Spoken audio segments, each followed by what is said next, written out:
Prepare yourself, for what you will experience tonight will not just disturb your thoughts, but shatter them entirely. The comfortable truths you've held will begin to dissolve, folding in on themselves, leaving nothing but an endless loop of unresolved contradictions. This journey is not for resolution, nor for peace. It is an unraveling, a stripping away of your mental fabric. Are you ready to lose yourself? 1. The paradox of the ship of Theseus. Consider the ship of Theseus. A simple thought experiment, yet one that, like all paradoxes, reaches far beyond its humble appearance. Imagine a ship, a grand vessel, perhaps the finest ever crafted, sailing proudly across the waves. With time, each plank of wood, each sail, each piece of rope begins to wear. So one by one, they are replaced. At first, a few boards here and there, then entire sections of the hull. Eventually, every part of the ship is replaced with a new material. Here lies the paradox. Is this ship still the ship of Theseus? Or has it become something entirely different? And if this ship, after all its parts have been replaced, is still the ship of Theseus, then what happens when you take all the original parts and rebuild the ship somewhere else? Is that the true ship of Theseus? The question extends beyond ships. Who are you when all of your cells, your memories, your thoughts are replaced over time? If everything that makes you you is replaced, are you still the same person? The same identity? Does your mind, your perception, your reality remain intact, or are they simply replacements too? We too are ships sailing through time, replacing ourselves as we age, as we change. The body, like the ship, sheds, grows, and renews. But does our self, our identity, follow the same course? And if not, when did we cease to be who we thought we were? Does the ship's identity remain when nothing of it remains? Or is its identity simply a construct, a mere designation to comfort our fears of the inevitable loss? 2.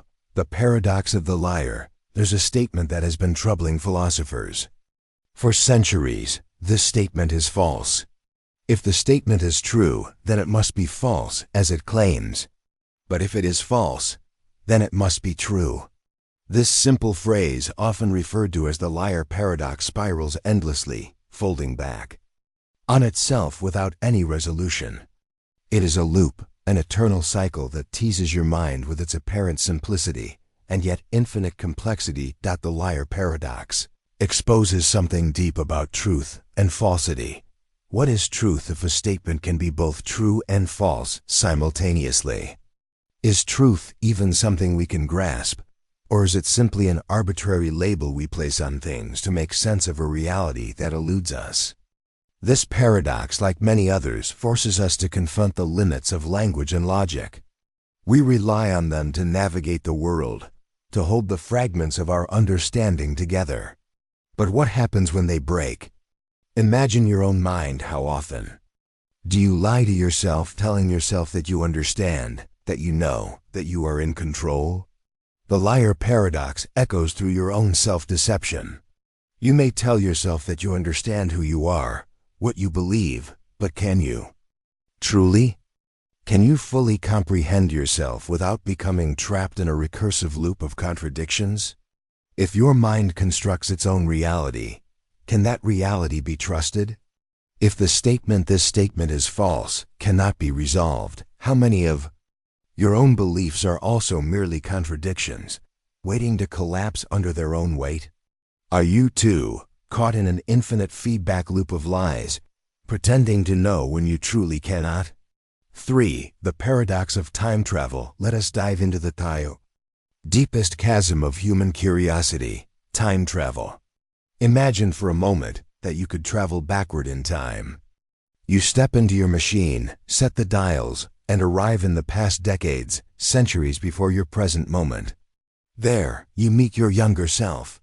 Perhaps you speak to them, perhaps you offer advice, or perhaps you simply watch, unseen, as history unfolds in front of your eyes. But now comes the paradox. What happens if you change something in the past? If you alter even the smallest event, Do you create an entirely new future, or do you erase your own existence? Suppose you travel back to a moment in time where your parents have not yet met. By some twist of fate, you prevent them from meeting, ensuring that you never exist in the first place. But if you were never born, how could you have traveled back to stop them from meeting in the first place? This is the essence of the grandfather paradox. If you go back in time and kill your grandfather before your parent is born, how is it possible for you to exist in the first place? If you cease to exist, you can't have gone back in time to kill him, which means you exist again, which means you could kill him ... and so on. The paradox folds into itself infinitely. This contradiction exists not just in the realm of fantasy, but within the very fabric of reality. If time is a continuous progression, how can the past, the present, and the future be anything but interconnected? If every action in the present moment influences the past and the future, are we not trapped in an endless loop where cause and effect lose their meaning? And so, consider your own life. If you could go back in time, would you alter any of your decisions? If you did, would you still be the same person? Or would you erase the very path that led to this moment, unraveling your own existence like an impossible thread? If the past, present, and future are all one tangled knot, can we ever truly escape the weight of our own actions? 4. The paradox of free will. You believe you have free will. You decide your actions, shape your future, and carve your path through the world, don't you? But what if the very idea of free will is an illusion, nothing more than a comforting story you've told yourself to make sense of the world? What if every choice, every thought, every decision you make is not your own, but instead the inevitable result of preceding causes, conditions, and biological mechanisms? Consider the scientific perspective. Your brain is a complex, mechanical organ, one that operates based on chemistry, biology, and the laws of physics. Your thoughts arise from neurons firing in patterns governed by these natural laws. The sense of free will, the sensation that you are the one controlling your decisions, is simply the result of your brain's self-awareness. But in reality, those decisions were already determined by the intricate web of processes within your brain, long before you consciously decided anything. Your actions are the culmination of forces beyond your control: genetics, upbringing, environment, the very laws of nature that dictate everything. Even if you could argue that your decisions are influenced by factors beyond your control, could you say that you are ever truly free? Could any individual ever be said to have free will in a universe where every action is a consequence of an unbroken chain of causes? Philosophers have grappled with this dilemma for centuries.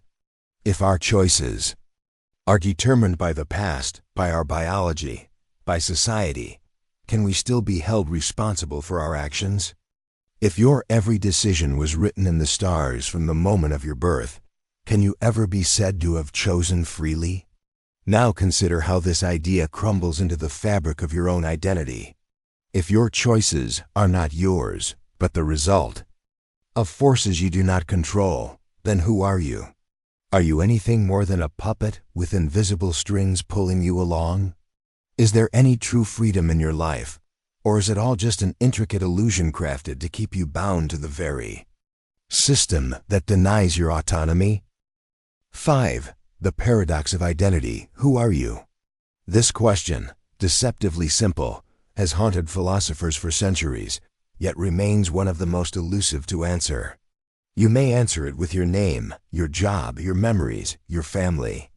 But what if all of these things are nothing more than fleeting constructs, built on an unstable foundation? What if the you that you believe you are is a mere collection of experiences, a patchwork of moments stitched together by your mind, constantly shifting and fragmenting? The question of identity is entangled with the very fabric of time and change. You were once a child, but now you are an adult. The body you inhabit is not the same body you were born with. Every cell in your body has been replaced over time. Your DNA subtly altered, and even your thoughts are constantly evolving. What remains constant, then, if everything about you is in flux? The philosopher Heraclitus said that you cannot step into the same river twice. The waters flow, and the river is never the same, just as you are never the same. In a sense, your identity is no more permanent than that river. It is fluid, changing, and unstable. Yet you hold on to the illusion that you are the same person you were yesterday, the same person who made decisions years ago. But if you have changed in every conceivable way, are you still the same individual? This paradox of identity leads us to the deeper, more disturbing question. If you are not the same person from one moment to the next, who is it that is living your life? Is it the self you identify with today? Or is there some other, hidden part of you, an essence that transcends the constant shifts of your being? Or perhaps there is no self at all, and you are merely the result of a series of experiences, reactions, and illusions? As you grow, as you age, as your mind changes and new experiences mold you, what is it that holds this ever-changing body of thoughts, memories, and feelings together? What is the you that survives time's erosion? Is it even possible for such a self to exist? Or is it simply a mental construct? A story that your brain tells itself to avoid the terror of non-being? If you have changed so much that even your cells, your thoughts, and your memories are different, is the you who existed a moment ago still truly you? Or is the very concept of self nothing but an endless cycle of reinvention, each version as fleeting and impermanent as the last? 6. The paradox of the infinite universe. Stare out into the night sky for a moment. You may see stars, distant galaxies, perhaps the infinite black void between them, stretching further than you can possibly comprehend. The universe is vast, unfathomably so. Yet, consider this: the more we learn about the cosmos, the more we are confronted with the possibility that this infinite expanse may be only a fraction of an even greater, ungraspable infinity. Cosmologists have long pondered whether the universe itself is truly infinite. If it is, then there are infinite stars, infinite planets, and in theory, infinite versions of you and me, existing somewhere out there. Each of us, every possible version of every decision we've ever made, may exist simultaneously across parallel universes, each one distinct but fundamentally connected in the vastness of reality. The infinite universe is the ultimate paradox because the infinite cannot be known, and yet we continue to seek answers within it. If the universe is infinite, then every possible configuration of events has occurred, is occurring, and will occur again. In this view, there may be a world where you made different choices, a world where you are living a completely different life, a world where you are not even alive at all. These universes, parallel to your own, cannot be perceived, yet their existence is as likely as your own. And if every possible reality exists, then is your life any more significant than a fleeting moment in the infinity of all things? The concept of infinity challenges the very nature of meaning and significance. If every possible version of you exists somewhere in the infinite expanse, does that mean that none of your actions, no matter how monumental they may feel, matter in the grand scheme of things? Is there even a grand scheme, or is it all just an endless, indifferent cycle, replaying itself in every corner of an endless multiverse? And if the universe is infinite, then the questions expand infinitely as well. What lies beyond the edge of the infinite cosmos, if such a boundary even exists? Does infinity fold in on itself, or is there truly no end, no limit, no final conclusion to the vastness of existence? If we are lost in the infinity of an unending universe, are we simply insignificant specks, forever lost in an endless sea of possibilities, each of us trapped in a fleeting, meaningless moment of time? 7. The paradox of consciousness. Consciousness is often regarded as the most intimate, self-evident aspect of human experience. You are aware, aren't you? You feel the thoughts that arise in your mind, sense the emotions that stir within you, and perceive the world around you. But what if the very nature of your consciousness is a riddle, an enigma that will never be fully understood? Philosophers have long struggled with what is known as the hard problem of consciousness.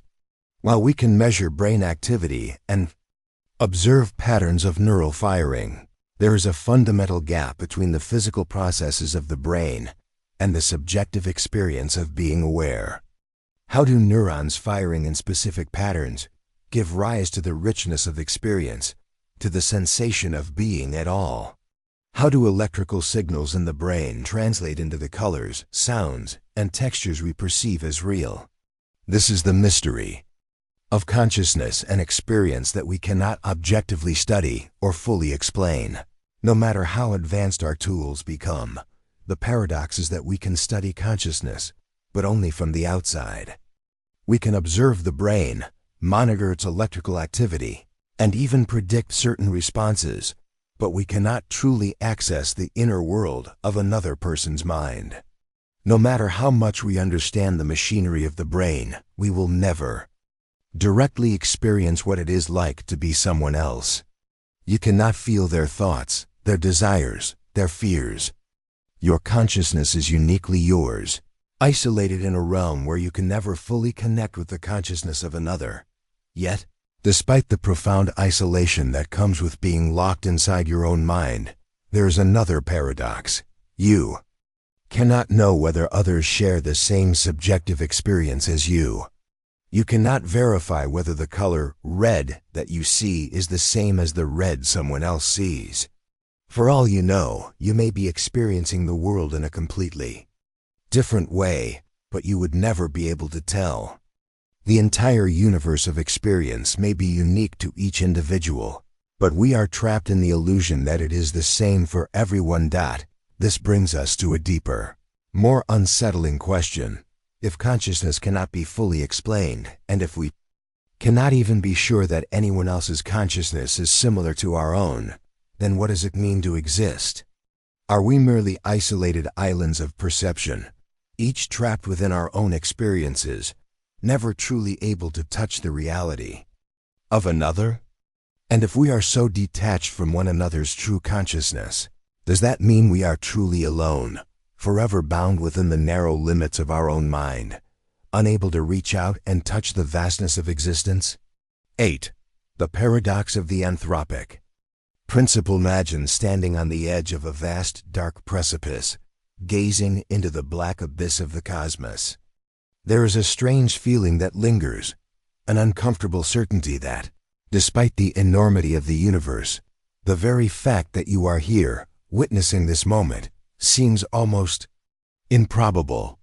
This sensation is at the heart of the Anthropic principle, a concept that questions whether the universe is as it is because it must be, or if it simply happens to be that way because we are here to observe it.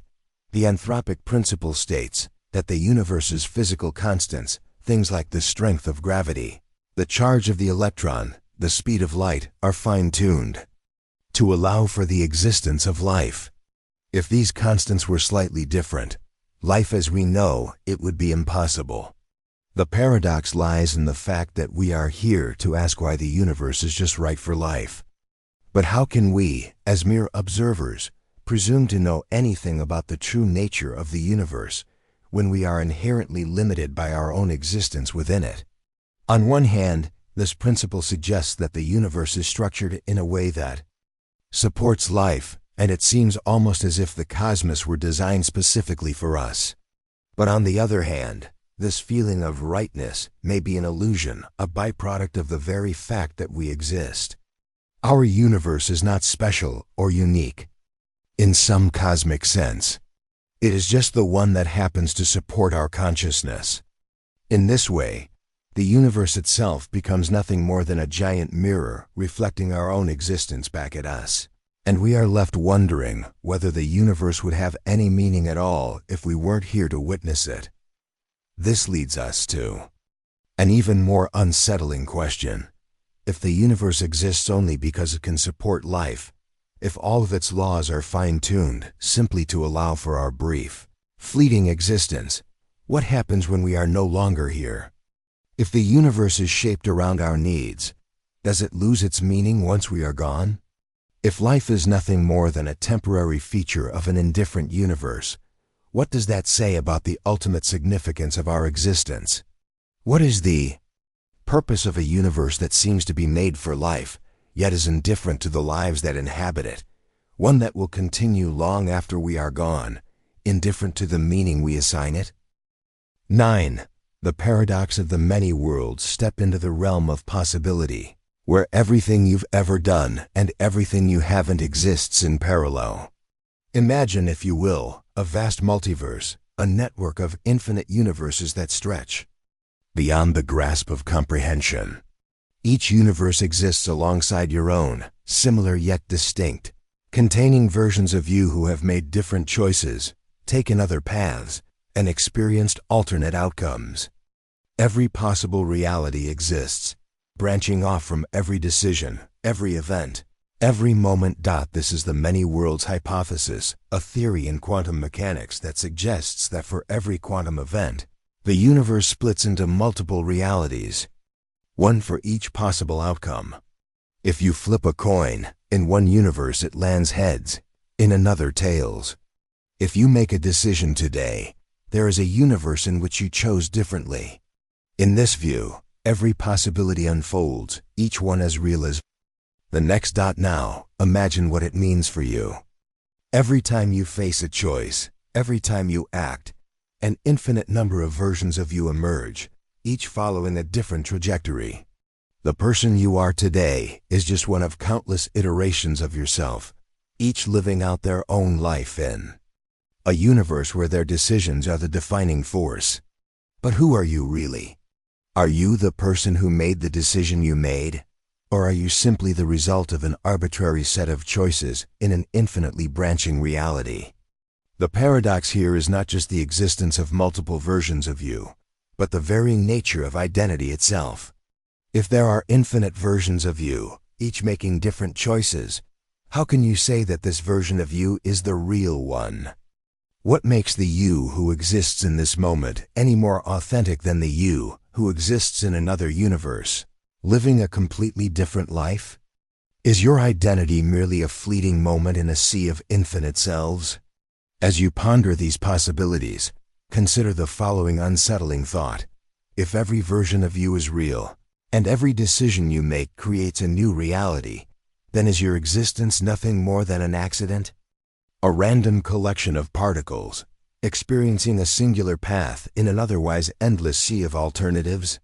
And if you are not the only version of yourself, how can you ever truly know what it means to be you, when the very essence of who you are is splintered across an infinite number of possibilities? 10. The paradox of determinism and chaos. We like to think of ourselves as free agents, makers of choices and wielders of will. Yet, beneath the surface of everyday life, there lies a tension between two seemingly irreconcilable forces, determinism and chaos. On one hand, determinism suggests that every event, every thought, every action in the universe is the result of prior causes, bound by the laws of physics and governed by predictable patterns. Nothing happens by chance. The universe, like a clockwork mechanism, operates according to laws that, in theory, could predict the future with perfect precision. Your actions, thoughts, and decisions, all preordained by the cosmic script, written from the very beginning of time. On the other hand, chaos theory introduces an unsettling twist. Small, seemingly insignificant events can lead to vast, unpredictable outcomes. The butterfly effect shows us that even the flap of a butterfly's wings in one part of the world can set off a chain of events leading to a storm on the other side of the planet. The universe, then, is not only deterministic, it is also inherently unpredictable. Tiny variations, imperceptible at first, spiral outward, amplifying and distorting reality in ways that no amount of calculation or knowledge can fully capture. The paradox arises when we attempt to reconcile these two concepts. If the universe is governed by determinism, then everything you do, from the most mundane choice to the grandest decision, was set in motion long before you were even born. Every action you take is the inevitable result of preceding causes. There is no real freedom, no actual choice, only the appearance of choice. Yet, if chaos is true, then even the smallest deviation in the system can create enormous, unpredictable consequences. Does this mean that determinism is only an illusion, and we are truly living in a world of randomness and uncertainty? But here lies the true terror. Could it be that the universe is both deterministic and chaotic at once, with some parts unfolding according to strict laws, and others careening into unpredictable, uncontrollable futures? If both these forces are in play, how can you know what's truly in your control and what's simply the result of a chaotic, unknowable system? Are you the product of an infinite set of deterministic forces, or are you merely the result of an inconceivably chaotic series of events? What happens to your sense of self when these forces clash, when you cannot tell whether you are acting according to fate or simply floating on the unpredictable winds of chaos? If the universe itself is caught in a never-ending dance between order and disorder, what does that mean for your existence? Are you nothing more than a speck of dust, tossed about by forces beyond your comprehension, caught between the ticking gears of a mechanical world and the swirling unpredictability of the cosmos? 11. The paradox of the eternal return. Imagine this. You are living your life, going through the motions, making choices, and experiencing the world as you always have. But what if all of this, every choice, every moment, every breath, is destined to repeat itself eternally? The ancient philosopher Friedrich Nietzsche proposed a thought experiment that is as unsettling as it is profound: the eternal return. This idea suggests that the universe, time, and existence itself are not linear, but cyclical, repeating infinitely. Every decision you make, every step you take, every event in your life will occur again and again in exactly the same way for eternity. At first, this may seem like a comforting thought: your life, your struggles, your joys, all woven into an eternal fabric. Yet, as you consider it more deeply, the horror begins to set in. If everything is destined to repeat forever, then nothing you do truly matters. Every mistake you make, every regret you carry, every moment of joy you experience will simply return, again and again with no end. You will live your life not once, but endlessly, trapped in a loop of repetition, forever bound to relive your experiences in perfect precision. The paradox emerges when you realize that the eternal return offers no escape. No matter how far you run, no matter how much you try to change, your fate is sealed.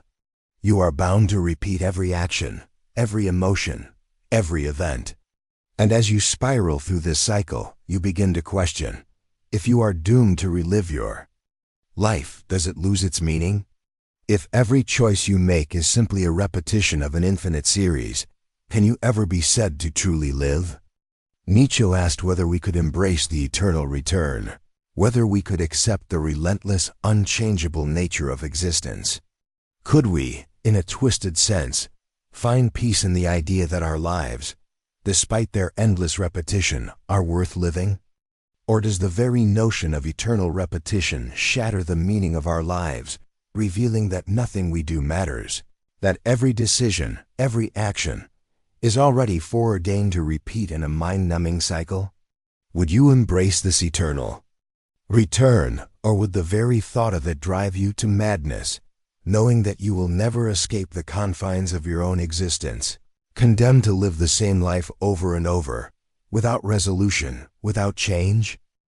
12. The paradox of the absurd. Albert Camus, the philosopher of the absurd, once asked a question that sends a chill through the very core of human existence: why do you not commit suicide? The question may seem morbid, even unthinkable, but it is, in essence, a direct confrontation with the paradox that lies at the heart of the human condition. The absurd arises when we confront the stark contrast between the human desire for meaning and the indifference of the universe. We search for purpose, for truth, for answers, but the universe offers none. In the end, we are left alone in an indifferent cosmos that neither listens to our pleas nor responds to our suffering. Camus argued that this confrontation with the absurd should not lead us to despair, but rather to revolt. The absurd, as he saw it, is the tension between our inherent search for meaning and the universe's refusal to provide it. But how do we reconcile this absurdity? How do we continue to live in a world that offers no answers, no resolution, no ultimate purpose? This paradox is not just an intellectual abstraction. It is something we feel deeply at the very core of our being. Every time you wonder about the meaning of life, every time you question your purpose, you are facing the absurd. It is there in the endless questions you ask yourself, the unanswerable uncertainties that linger in your mind. And yet, despite the lack of any ultimate meaning, you continue, you keep searching, you keep living. But why? The absurd, as Camus described it, is an invitation to live without hope. It is a challenge to exist despite the knowledge that existence itself is devoid of any grand cosmic meaning. You may try to find purpose in love, in work, in art, but none of these will offer the ultimate, lasting answer you seek. The absurdity of existence is not something to be escaped. It is something to be embraced. Yet, how can you embrace something so fundamentally disturbing, so deeply unsettling? How can you live in a universe that neither cares for you nor offers you anything beyond the fleeting moments of your own experience? And so, the paradox deepens.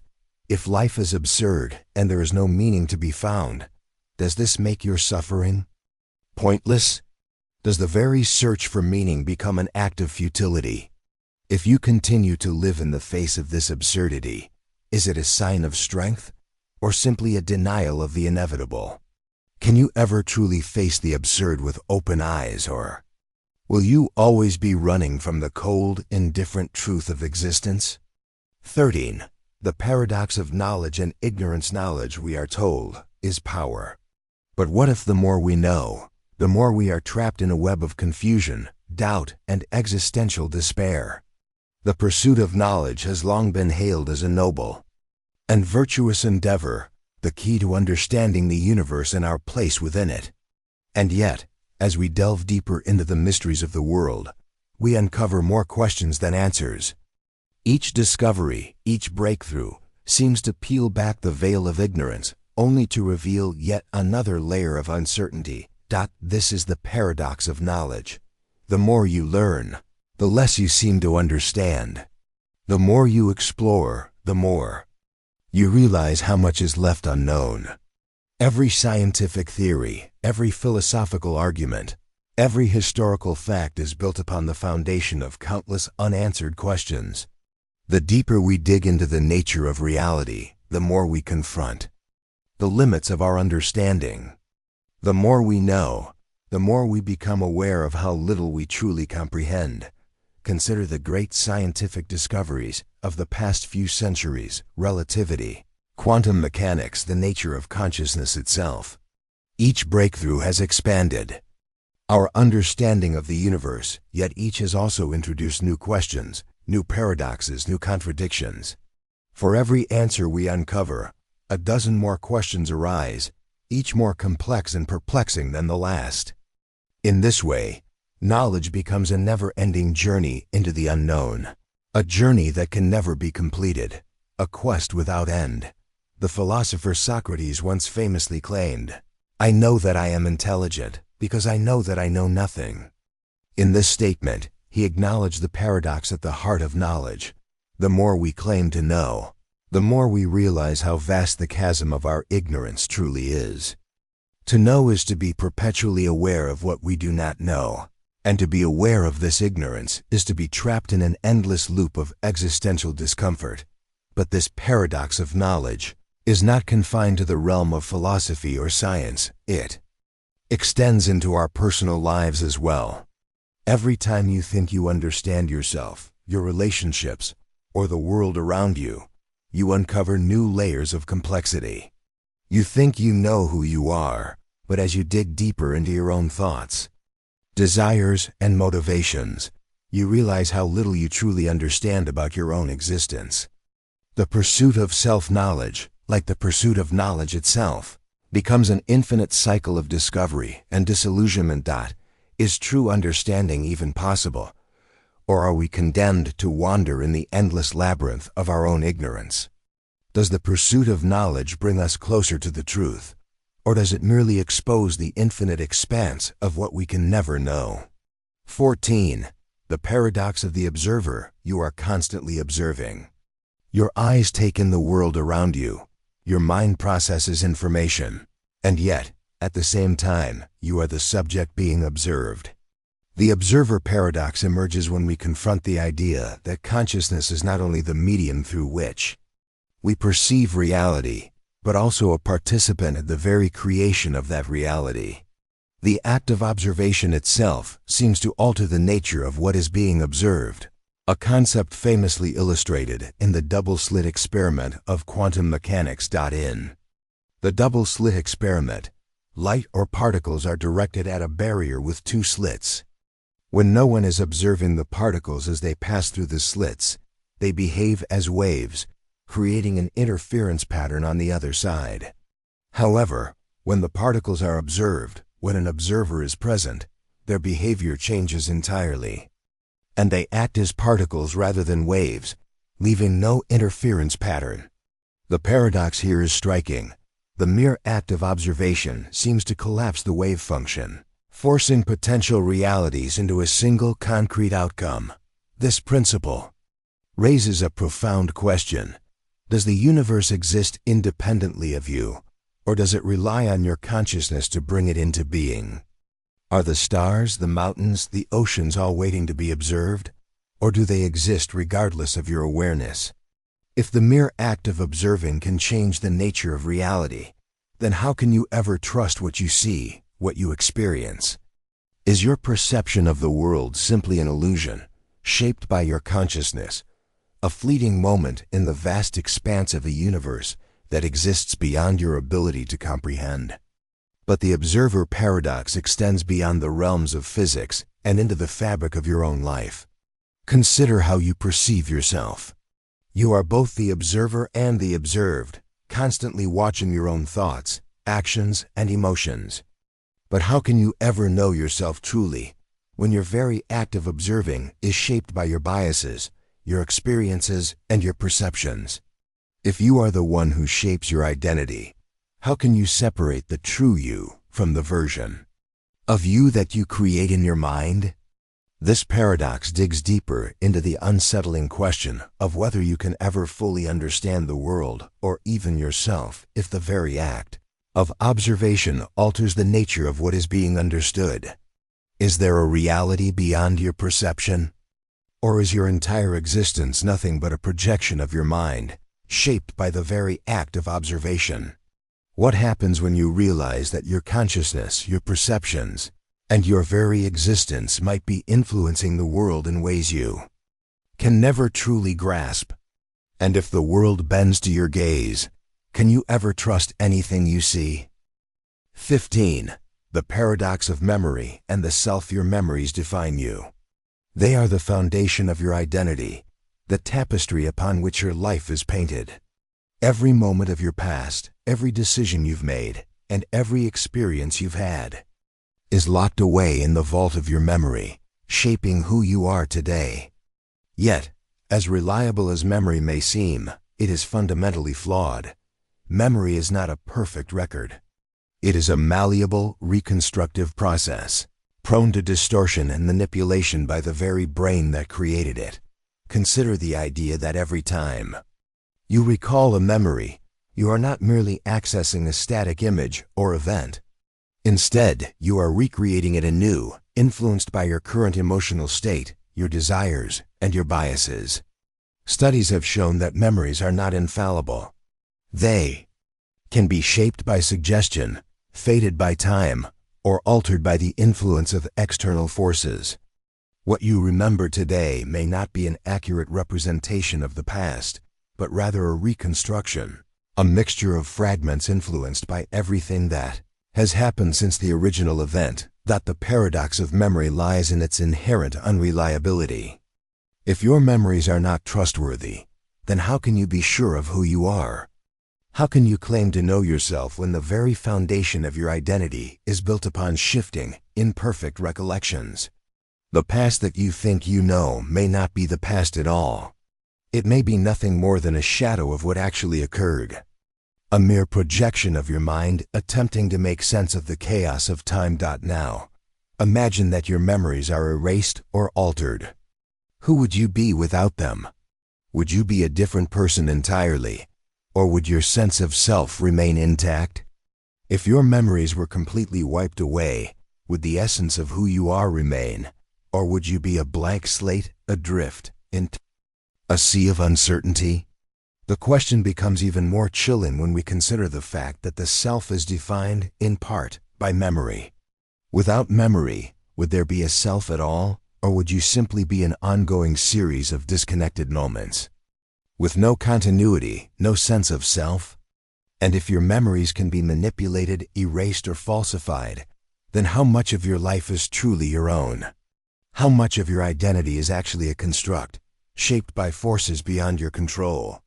Can you ever trust what you think you know about yourself if the memories that define you are unreliable?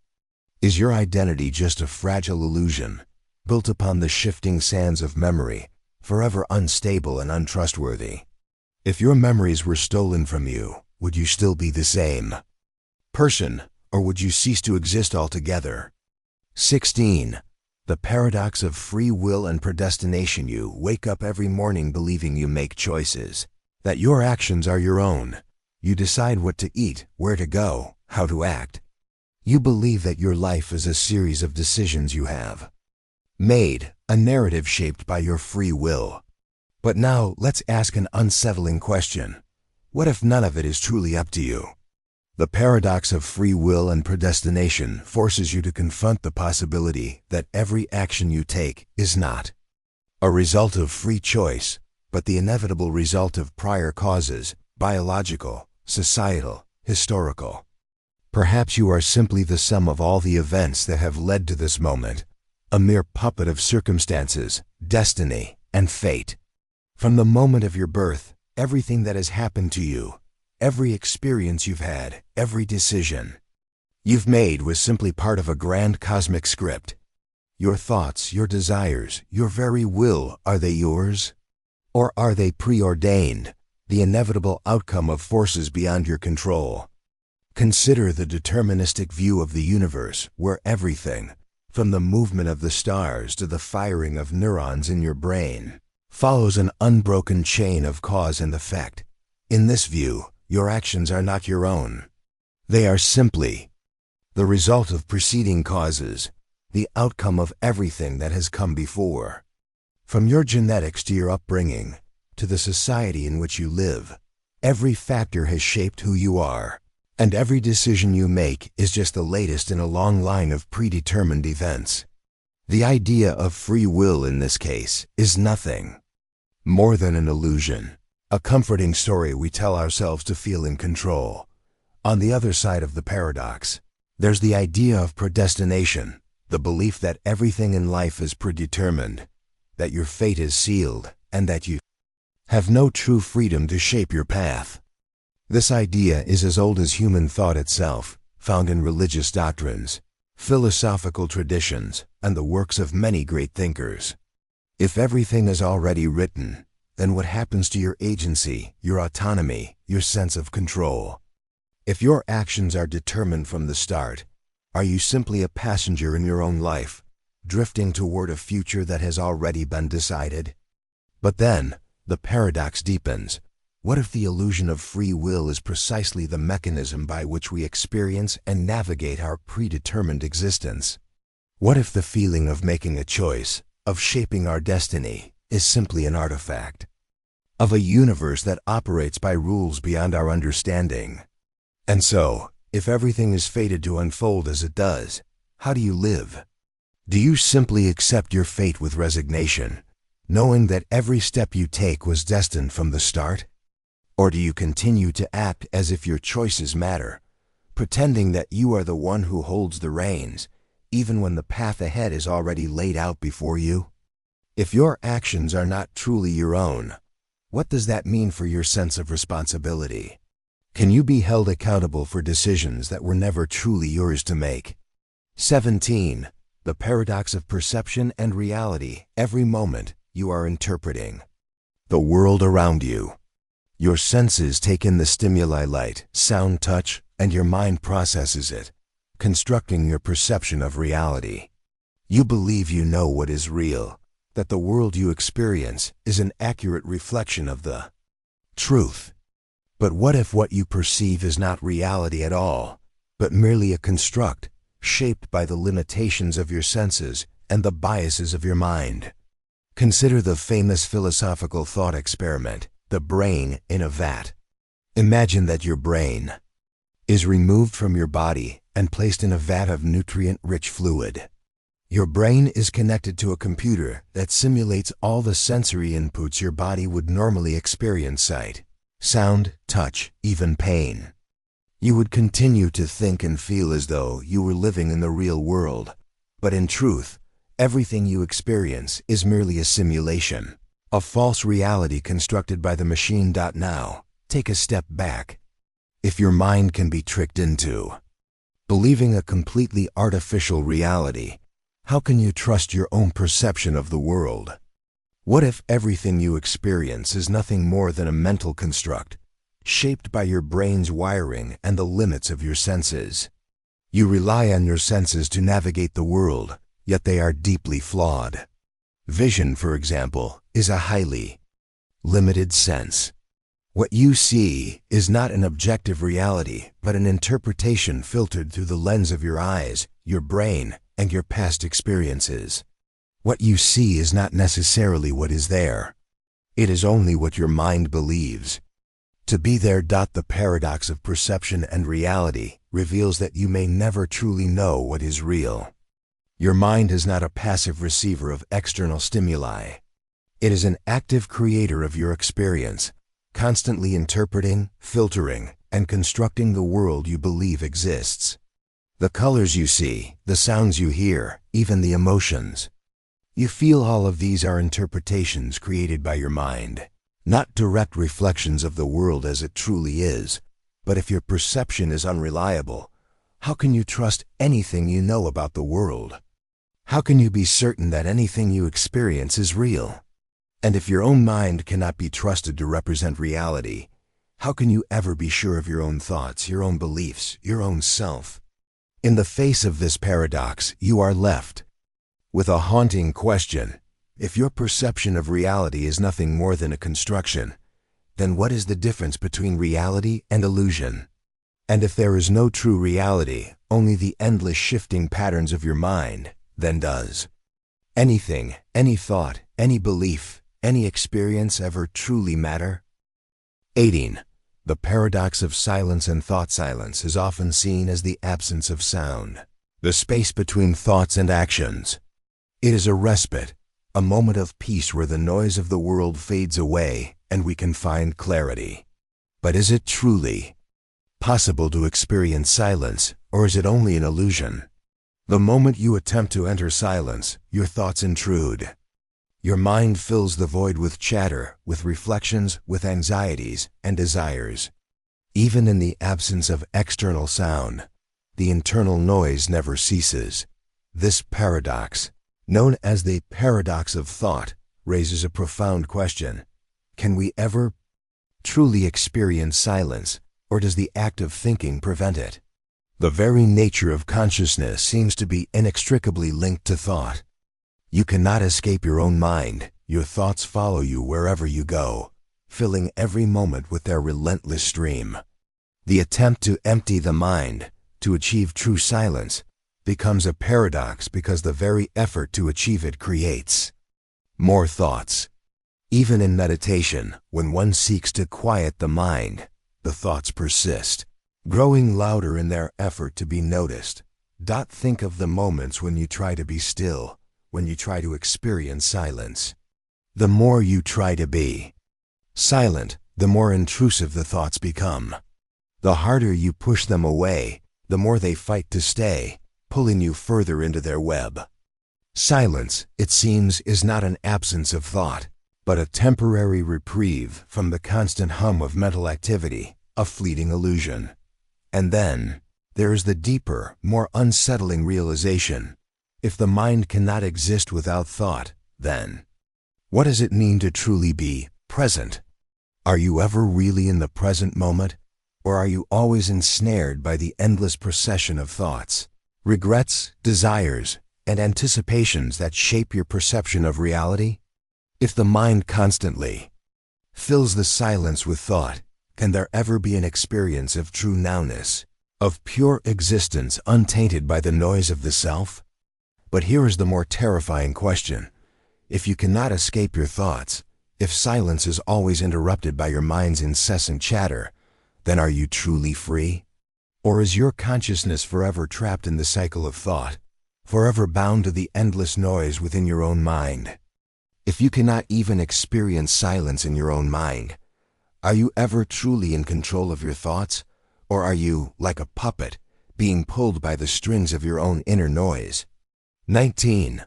The paradox of death and immortality. Death is an inevitability, a concept that every living being must come to terms with.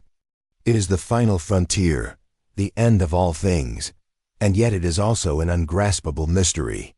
We know it is coming, but we cannot truly comprehend what it means to cease to exist. For all our knowledge, our wisdom, our achievements, death remains beyond our understanding. It is the ultimate paradox. We are conscious of our own mortality, yet we can never fully experience death itself. Consider the idea of immortality. What if somehow you were granted eternal life? The prospect might seem appealing at first. Endless journey through time, the accumulation of knowledge, the experience of all that the universe has to offer. But the paradox reveals itself when you consider the implications. What would eternal life mean? Would you continue to live with the same passions, the same desires, the same motivations, year after year, century after century? Or would the passage of time eventually strip away all meaning, leaving you hollow, exhausted by the endless repetition of existence? Immortality, it turns out, may not be a gift but a curse.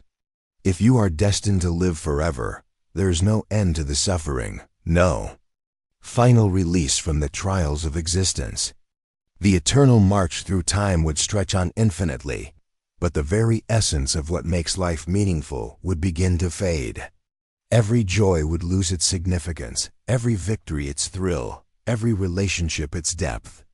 The weight of immortality would become unbearable, the burden of living forever a crushing, oppressive force. And so death, though feared and avoided, serves a crucial purpose. It gives life meaning. It makes each moment precious, each experience fleeting, and each decision significant. Without death, would life have any value at all? Would we be able to appreciate the beauty of existence, the joy of creation, or the depth of love if we knew we had all the time in the world? Death forces us to live with urgency, to embrace the finite nature of our time, and to make the most of the moments we have. Yet this realization only deepens the paradox. If death is what gives life its meaning, then how can we reconcile the idea of immortality with our deepest need for significance? Are we forever trapped in a cycle of wanting more life, yet fearing its eternal nature? If death is the one certainty we can never escape, and if immortality would eventually strip life of its meaning, what is the true purpose of living at all? Can life be meaningful without an end? Or does the very nature of existence require death to give it purpose? 20. The paradox of knowledge and the limits of understanding. We live in an age of unprecedented access to knowledge. Books, the internet, vast libraries of data are at our fingertips, ready to offer answers to the most profound questions of existence.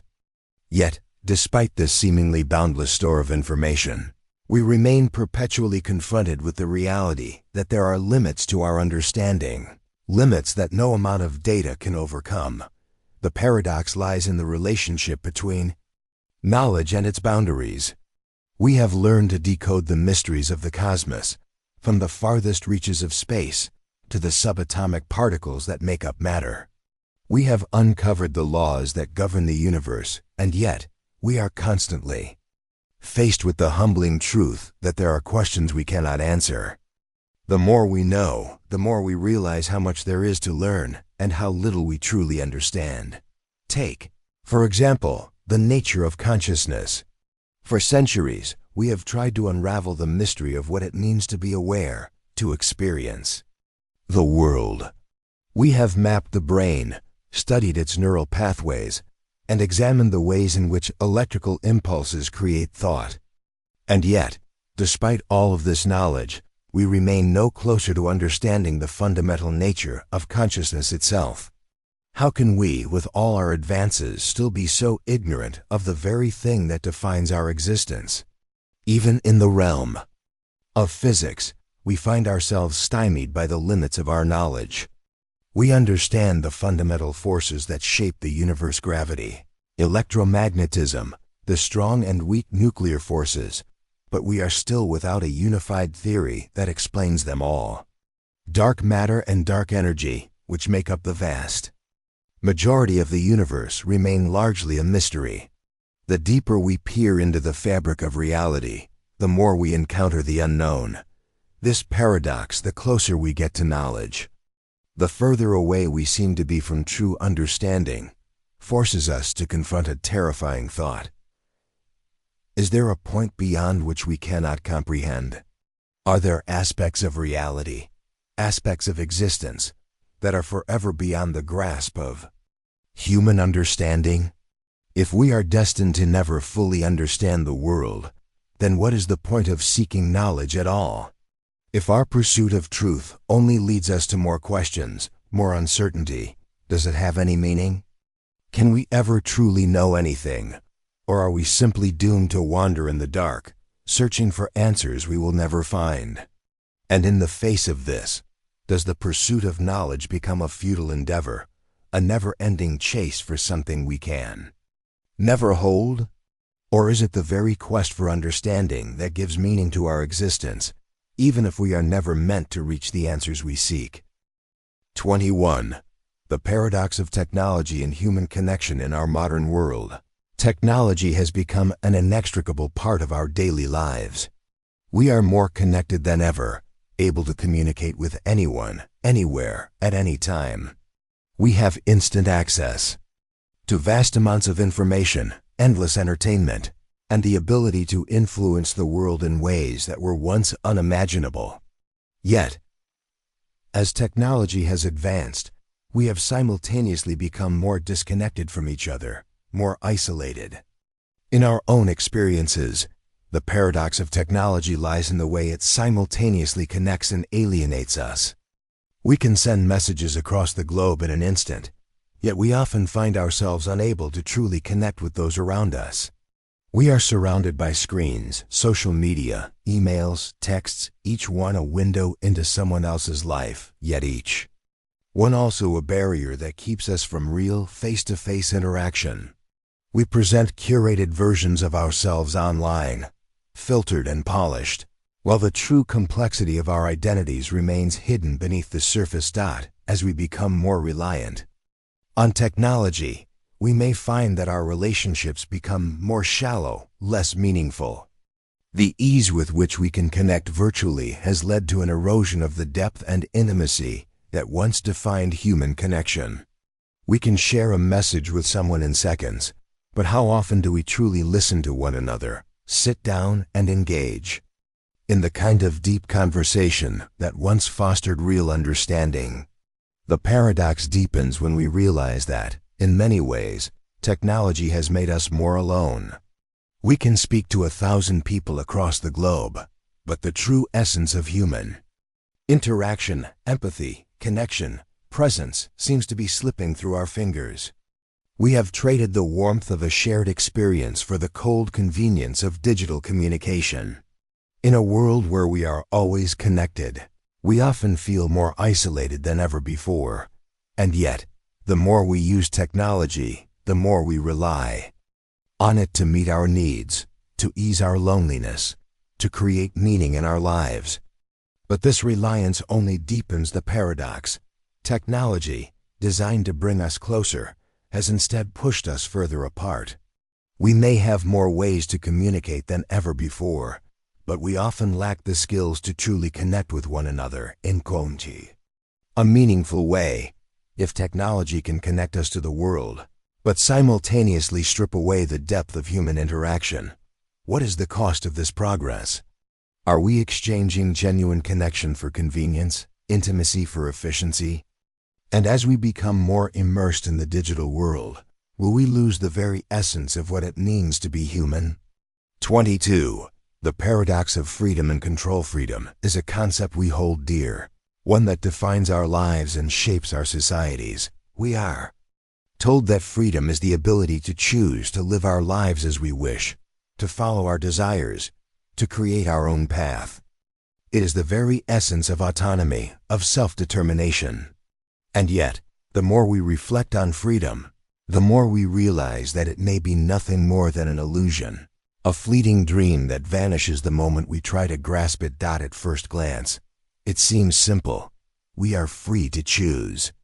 But in reality, our freedom is constrained by an endless array of forces: society, laws, expectations, biology, and even the choices of others. We may think we are making independent decisions, but how often are those decisions shaped by the world around us? How often do we follow societal norms, obey laws, or conform to expectations without even realizing it? Consider the concept of choice. In theory, a choice is a moment of freedom, a chance to decide between different paths. But what if our choices are not as free as we believe? Every decision we make is influenced by our past experiences, by the culture we live in, by the people we interact with. Our brains are wired to seek comfort, to avoid pain, and to follow familiar patterns. Even when we think we are making a free choice, we are often simply following a pattern of thought, a conditioned response to the world around us. The paradox emerges when we confront the truth. The more we try to exert control over our lives, the more we realize how little control we truly have. We may choose where we live, what we do for a living, or what we eat for dinner, but we cannot control the world around us, the actions of others, or the many forces that shape our existence. We may be free to choose, but those choices are often shaped by factors beyond our control. And then there's the question of power. The more we seek freedom, the more we are confronted with the reality that freedom and power are often inextricably linked. To be free is to have the power to act, to make choices, to shape the world. But power is often concentrated in the hands of a few. Governments, corporations, and institutions hold the reins of power, shaping the very fabric of society. In seeking freedom, we often find ourselves at the mercy of those who control the systems we rely on. The paradox deepens when we realize that true freedom may require the acceptance of control. To be free, we must let go of the illusion of total autonomy and recognize that our lives are shaped by forces larger than ourselves. But in doing so, we are forced to confront the uncomfortable truth that freedom is not an absolute. It's a delicate balance between choice and constraint, autonomy and dependence. If freedom is the ability to make choices, but our choices are always influenced by forces outside our control, can we ever truly be free? And if control is the key to freedom, are we ever truly free if we remain at the mercy of systems that govern us? 23. The paradox of happiness and suffering. Happiness is the ultimate goal, isn't it? The pursuit of happiness is often seen as the very essence of human life, the thing that drives our ambitions, shapes our desires, and defines our sense of success. We are told that if we achieve the right things, if we live the right way, we will be happy. But what if happiness is a fleeting illusion, one that is forever just out of reach? always dependent on something external and ultimately unattainable. Consider how happiness is so often tied to material success, to the acquisition of wealth, status, or possessions. We are constantly told that if we just have more, do more, or become more, we will finally reach that elusive state of contentment. But what happens once we attain these things? Do they bring lasting happiness? For most, the answer is no. We find that once we've reached one goal, we set our sights on another, ever in pursuit of that which will bring fulfillment. The paradox is simple. The more we seek happiness, the more it seems to slip through our fingers, always promising but never truly delivering. Now, consider suffering, the opposite of happiness, the force that we spend our lives trying to avoid. Pain, loss, grief, hardship, these are the things we desperately seek to escape. And yet, suffering is inescapable. It is a part of the human condition, inevitable and universal. The paradox arises when we realize that suffering, like happiness, is often what shapes us, what defines our experience of life. Without suffering, would we even know what happiness is? If we never knew loss, would we ever truly appreciate love? If we were never tested by hardship, would we even recognize resilience? This paradox deepens when we confront the reality that the pursuit of happiness and the avoidance of suffering are often two sides of the same coin. We seek to avoid pain, to eliminate suffering, but in doing so, we become blind to the deeper richness of life. We become obsessed with comfort, with the desire to eliminate discomfort, but in doing so, we lose the very thing that makes life meaningful, the contrast between light and dark, joy and sorrow, pleasure and pain. Without suffering, happiness would be hollow, shallow, and fleeting.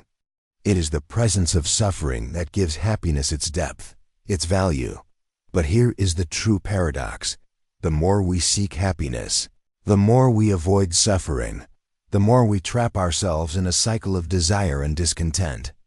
We chase happiness as if it is something to be captured, but in doing so, we often find ourselves caught in an endless loop of striving, never able to reach that perfect state of fulfillment. And in trying to avoid suffering, we deny ourselves the growth, the resilience, and the meaning that can only come from facing life's challenges head-on. If happiness is fleeting and suffering is inevitable, what is the true meaning of life? Is it to seek constant joy and avoid pain, or is it to embrace the full range of human experience, the highs and lows, the pleasures and pains, the light and the dark? And if happiness and suffering are inseparable, what does it mean to live a truly fulfilled life? Can we ever truly escape suffering, or are we merely prisoners of our own pursuit of happiness? 24. The paradox of choice. In our modern world, we are faced with an abundance of choices. From the simplest decisions, what to eat for breakfast, to the most complex ones, what career to pursue or whom to marry, choices define our lives. The more options we have, the more freedom we believe we possess. But the paradox of choice reveals a dark truth. The very freedom we crave can lead to overwhelming stress, dissatisfaction, and even paralysis. In theory, having more choices should make us happier. We should be able to find the perfect path, the ideal solution, the ideal product. But research has shown that the more choices we have, the less satisfied we become with our decisions. The paradox lies in the fact that, rather than feeling liberated by the multitude of options, we are often paralyzed by them. Faced with an array of possibilities, we become overwhelmed, unsure of which path to take. The sheer number of choices leads to anxiety, self-doubt, and regret.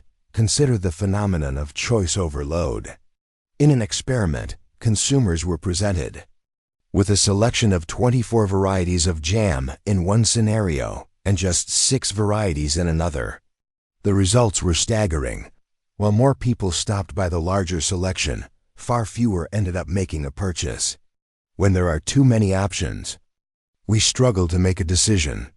And when we do make a choice, we are often left dissatisfied, wondering if we made the right decision or if there was a better choice that we missed. This paradox extends to every aspect of life. The more we are told that we have the freedom to choose, the more we begin to question each decision, doubting our choices and fearing the consequences of making the wrong one. The freedom of choice, rather than bringing us happiness, instead shackles us with the fear of making the wrong decision, of missing out on something better, of living a life that falls short of the ideal. But the paradox deepens. As the number of choices increases, so does the pressure to make the right choice. We are told that each decision we make defines our future, that the choices we make today will have lasting consequences. But in reality, how can we possibly know what the right choice is when every option carries its own set of uncertainties, risks, and unknowns? The more we try to control our decisions, the more we lose our ability to make them with confidence. The more choices we have, the less freedom we experience, as we are paralyzed by the weight of endless possibilities. The very abundance of choice, rather than leading to fulfillment, creates a never-ending cycle of doubt, dissatisfaction, and regret. If the more choices we have only makes us more uncertain, then how can we ever find peace in a world full of infinite possibilities? And if each decision we make is filled with doubt, how can we ever truly embrace freedom when the burden of choice only leaves us lost and unsure? 25. The paradox of control and chaos. Control is a comforting illusion we cling to. The idea that we can shape our destinies, bend the world to our will, and direct the course of our lives gives us a sense of purpose and stability. But the more we seek control, the more we are confronted with the paradox that, in reality, control is always elusive, slipping through our fingers like sand. The universe operates not in perfect order, but in chaotic, unpredictable patterns that defy our attempts to impose structure upon them. Consider the weather.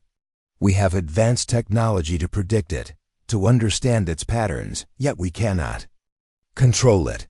Despite our knowledge, storms still rage, temperatures fluctuate, and natural disasters strike with unrelenting force. In the grand scheme of things, we can only react, not control.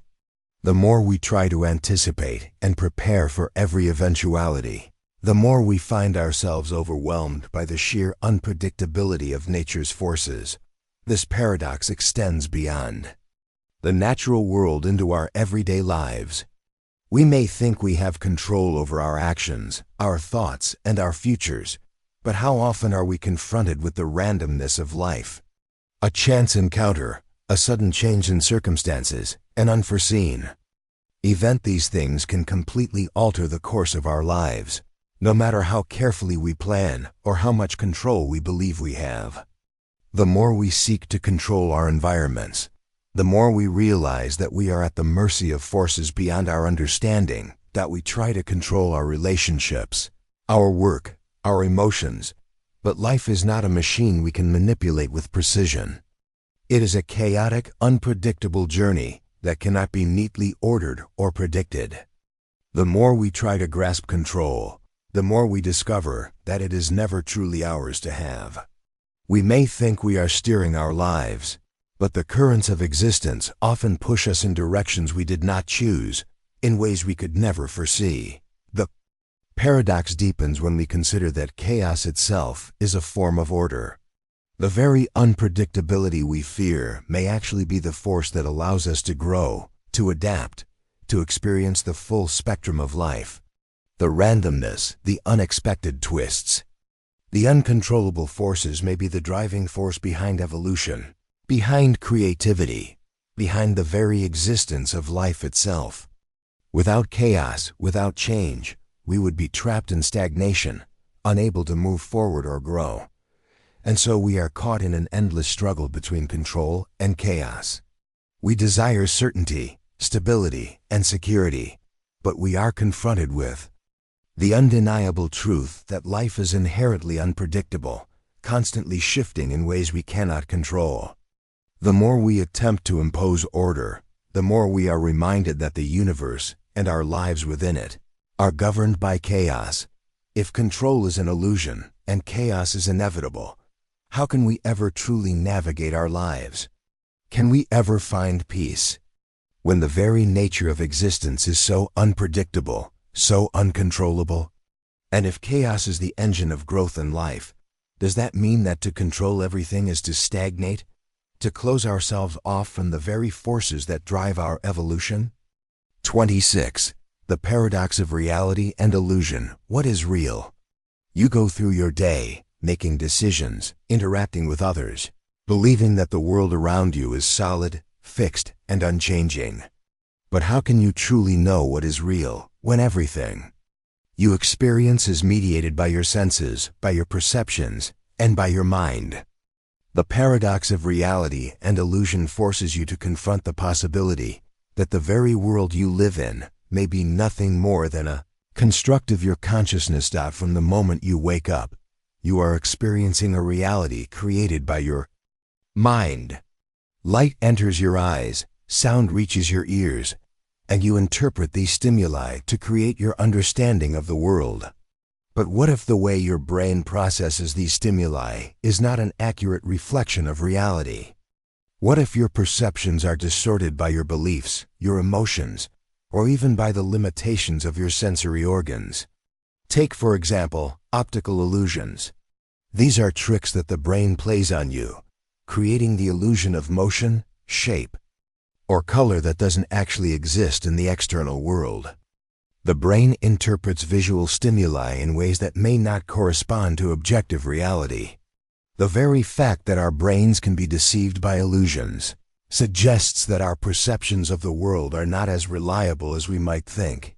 If we can be tricked so easily by an illusion, how can we ever trust the perception of reality we experience every day? The paradox extends into the realm of consciousness itself. You perceive the world through the lens of your mind, but you have no direct access to the world outside of that lens. What you see as reality is merely a subjective interpretation, a mental construct that your brain has created in order to navigate the world. But is this construct real? Can you truly know the world as it is, or are you forever trapped in the illusion that your mind creates for you? Consider the philosopher Immanuel Kant's notion of the thing in itself.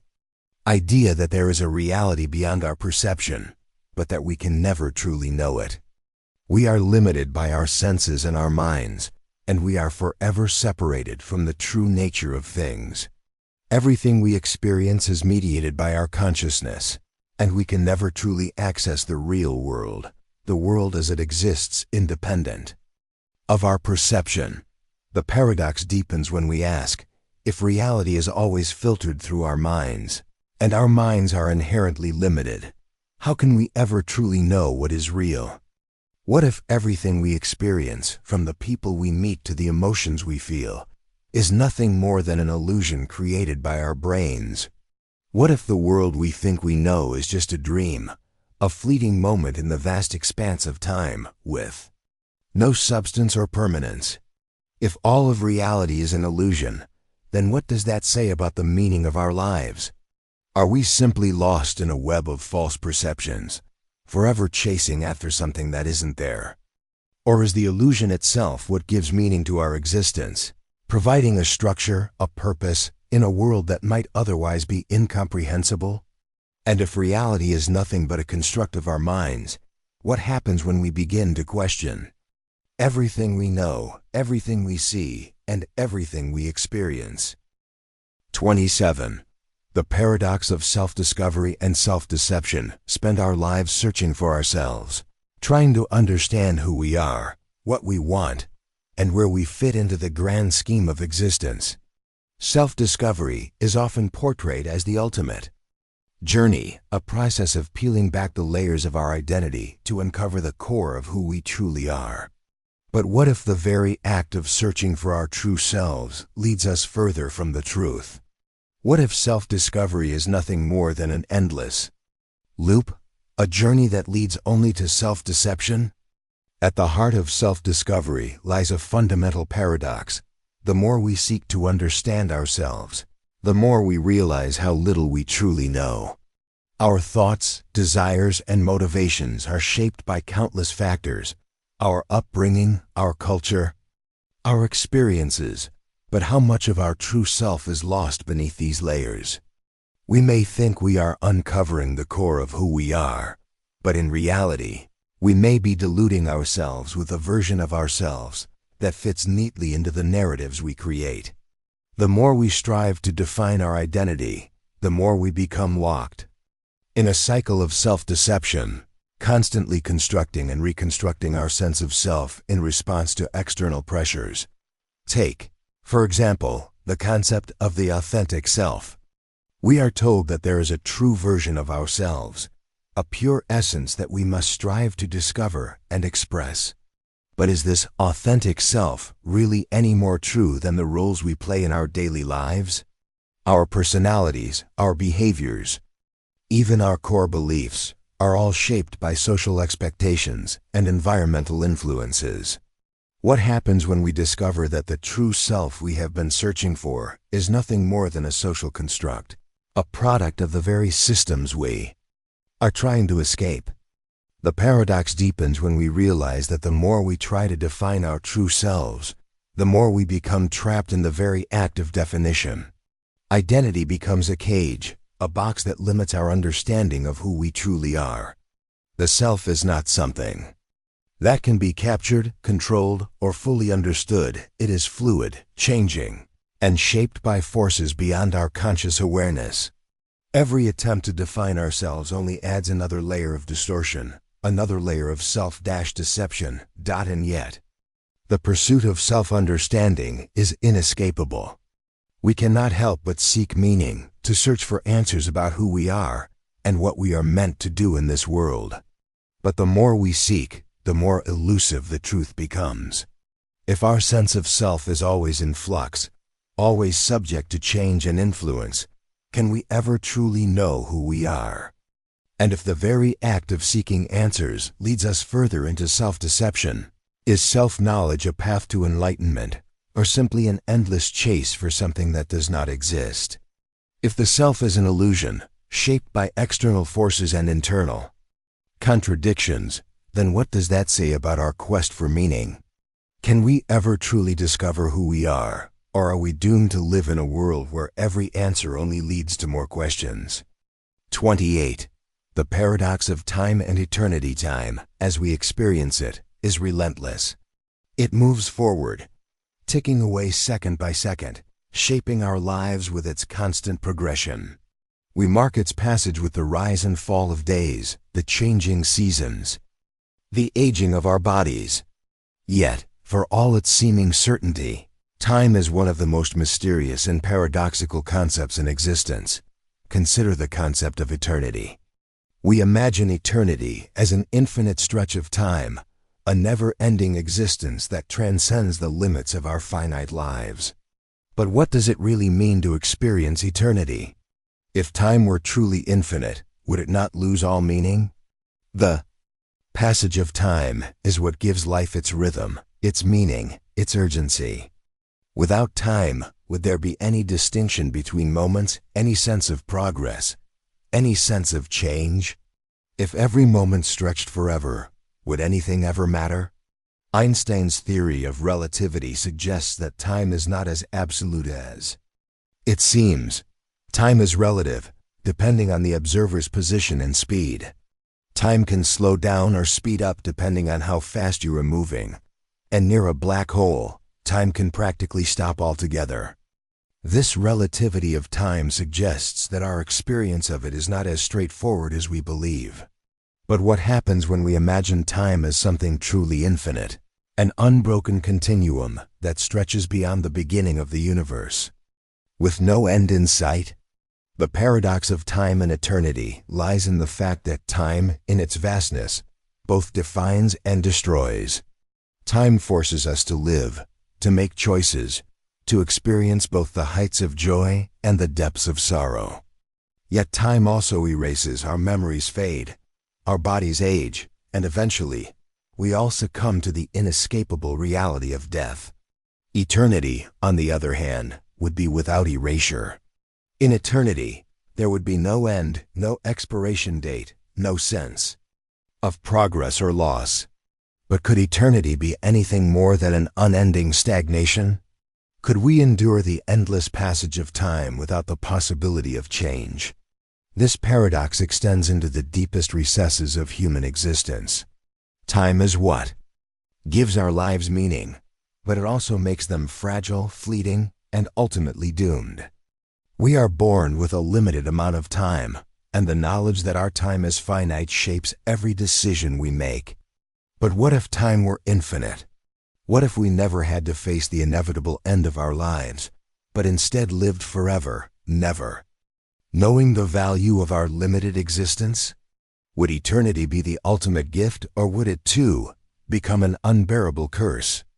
If time is a river, constantly flowing and changing, what would it mean for you if that river suddenly stopped, frozen in place, never allowing you to move forward or backward?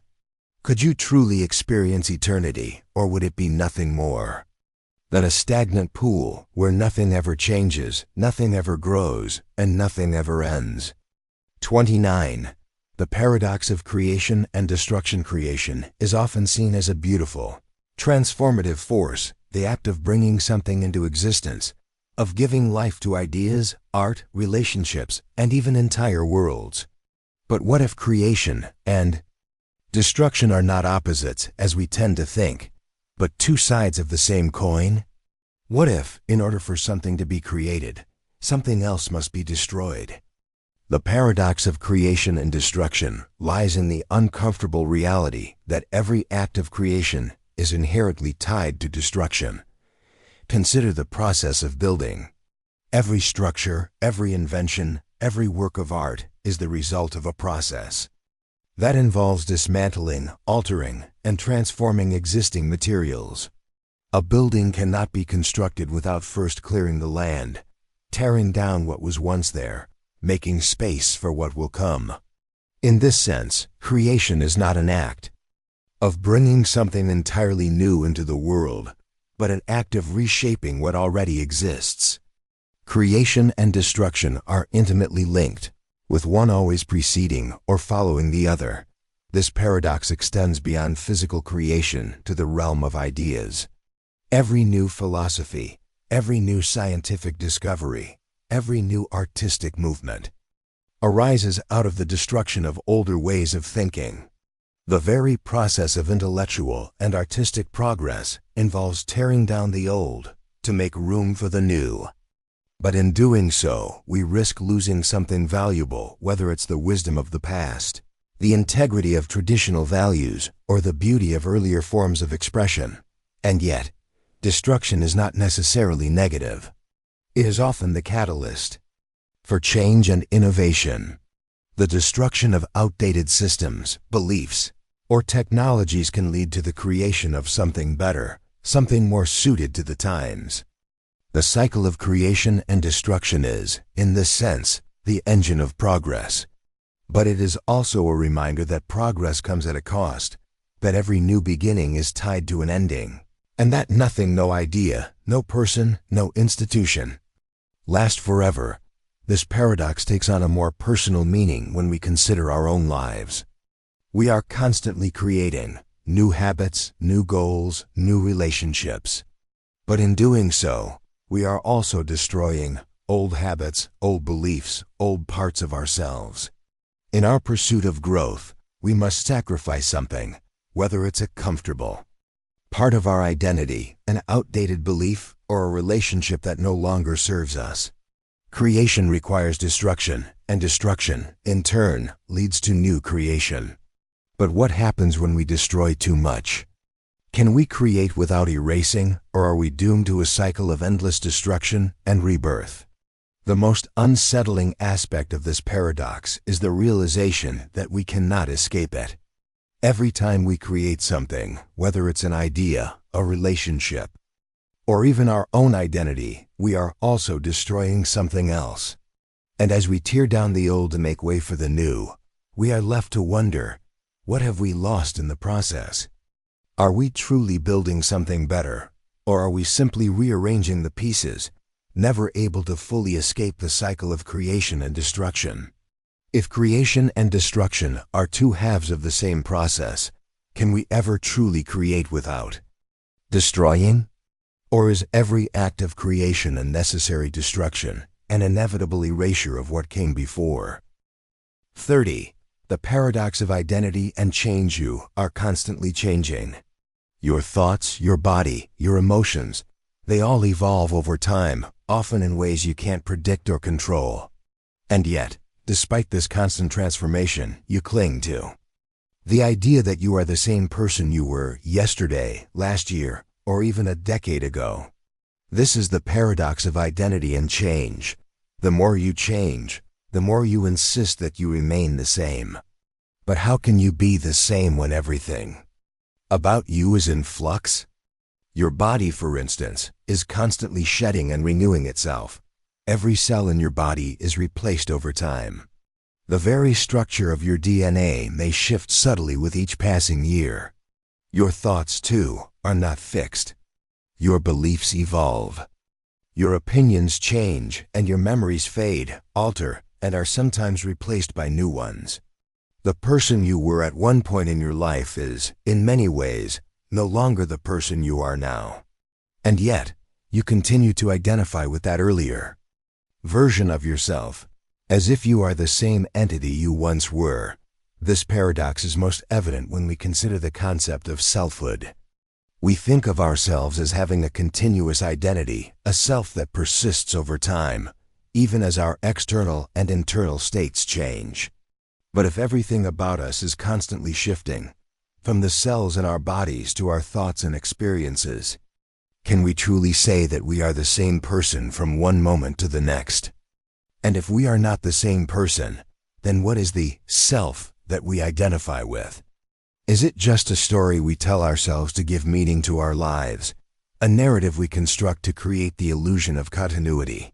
The deeper the inquiry, the more unsettling the paradox becomes. If the self is always changing, always in flux, can it ever truly be said to exist at all? Are we simply a collection of experiences, memories, and perceptions that come and go, with no true core, no essential identity holding them together? In a way, the paradox of identity and change exposes the fragility of the self. We cling to our identities as if they are fixed, stable, and permanent, but they are anything but. The more we try to define ourselves, the more we are confronted with the reality that our identities are temporary, fleeting, and ever-shifting. And yet, we cannot escape the need to identify ourselves, to label who we are, as if that label is what gives us meaning, what gives us a sense of stability in a world that is anything but stable. The more you attempt to hold on to the idea of a fixed self, the more you are faced with the unsettling reality that no such self exists. And if your identity is nothing but a fleeting construct, a shifting collection of thoughts and experiences, then what does that say about your understanding of who you truly are? Are you really the same person from one moment to the next, or are you merely a temporary illusion, a self created by the mind to keep the chaos of change at bay? Don't miss out. Subscribe now.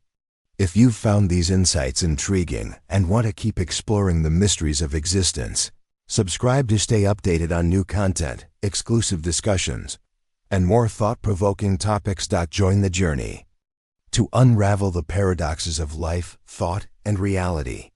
Subscribe now to dive deeper into the endless enigmas of the universe and sharpen your understanding of the world around you.